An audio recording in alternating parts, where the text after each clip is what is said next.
Kami mempersembahkan renungan Santapan Rohani, terjemahan dari renungan Our Daily Bread.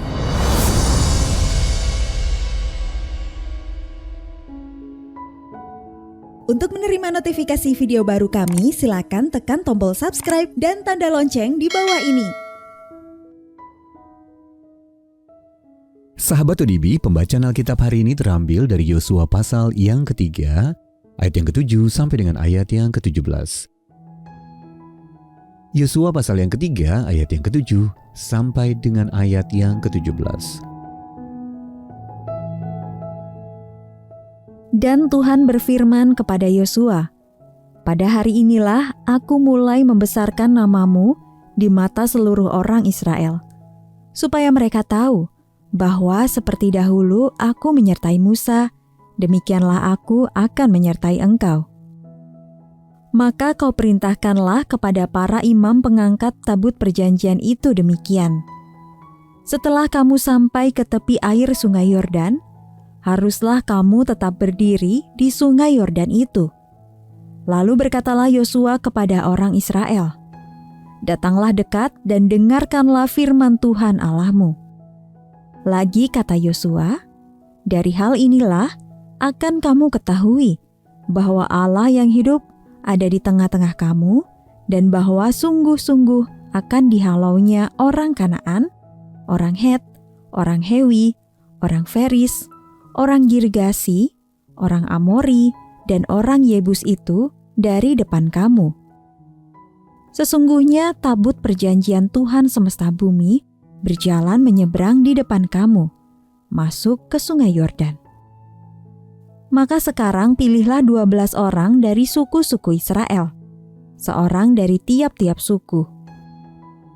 Segera sesudah kaki para imam pengangkat tabut Tuhan, Tuhan semesta bumi, berhenti di dalam air sungai Yordan, maka air sungai Yordan itu akan terputus. Air yang turun dari hulu akan berhenti mengalir menjadi bendungan. Ketika bangsa itu berangkat dari tempat perkemahan mereka untuk menyeberangi sungai Yordan, para imam pengangkat tabut perjanjian itu berjalan di depan bangsa itu. Segera sesudah para pengangkat tabut itu sampai ke sungai Yordan, dan para imam pengangkat tabut itu mencelupkan kakinya ke dalam air di tepi sungai itu, sungai Yordan itu sebak sampai meluap sepanjang tepinya selama musim menuai. Maka berhentilah air itu mengalir. Air yang turun dari hulu melonjak menjadi bendungan, jauh sekali di dekat Adam, kota yang terletak di sebelah Sartan. Sedang air yang turun ke laut Araba itu, yakni laut asin, terputus sama sekali. Lalu menyeberanglah bangsa itu di tentangan Yeriko. Tetapi para imam pengangkat tabut perjanjian Tuhan itu tetap berdiri di tanah yang kering, di tengah-tengah sungai Yordan, sedang seluruh bangsa Israel menyeberang di tanah yang kering, sampai seluruh bangsa itu selesai menyeberangi sungai Yordan. Ayat mas renungan hari ini terambil dari Yosua pasal yang ketiga, ayat yang ke-8. Setelah kamu sampai ke tepi air sungai Yordan, haruslah kamu tetap berdiri di sungai Yordan itu. Renungan hari ini berjudul Melangkah Maju Dalam Iman, ditulis oleh Ellison Kieda. Sahabat ODB, pembicara tamu di gereja kami hari itu berbicara tentang hikmat dalam mempercayai Allah dan melangkah masuk ke dalam sungai. Ia bercerita tentang seorang pendeta yang mempercayai Allah dan memilih untuk menyampaikan kebenaran Alkitab dalam khotbahnya meski ada hukum baru yang berlaku di negerinya. Kemudian ia dijebloskan ke dalam penjara selama 30 hari atas tuduhan telah menyampaikan ujaran kebencian. Namun dalam proses banding, pengadilan memutuskan bahwa ia berhak memberikan penafsiran pribadi terhadap Alkitab dan mendorong orang lain untuk mengikutinya. Para imam yang mengangkat tabut perjanjian juga harus membuat sebuah keputusan, melangkah masuk ke dalam sungai atau tetap berdiri di tepiannya.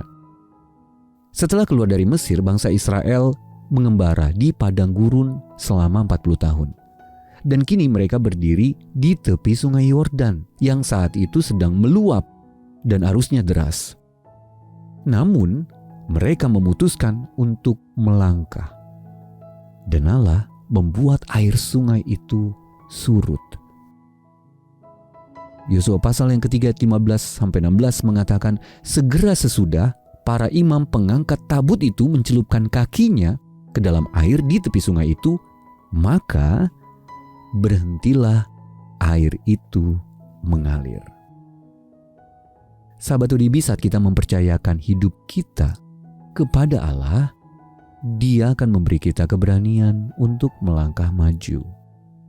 Baik untuk menyampaikan kebenaran Alkitab atau pergi ke wilayah yang belum pernah dijelajahi. Selama persidangan pendeta tadi, semua yang hadir di sana mendengar Injil lewat khotbah yang disampaikannya. Dalam kitab Yosua, bangsa Israel berhasil menyeberang dengan selamat ke tanah perjanjian dan bercerita tentang kuasa Allah kepada generasi mendatang. Ketika kita melangkah maju di dalam iman, Allah akan melakukan bagian selanjutnya. Sahabat ODB, kapan Anda pernah menghadapi situasi genting yang membuat Anda gentar untuk melangkah? Lalu bagaimana saat itu Allah menolong Anda untuk terus maju? Mari kita berdoa. Ya Bapa, aku butuh keberanian dari-Mu. Tolonglah aku untuk dapat melangkah maju dalam iman. Dalam nama Tuhan Yesus kami berdoa. Amin.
bangkitlah gerejanya.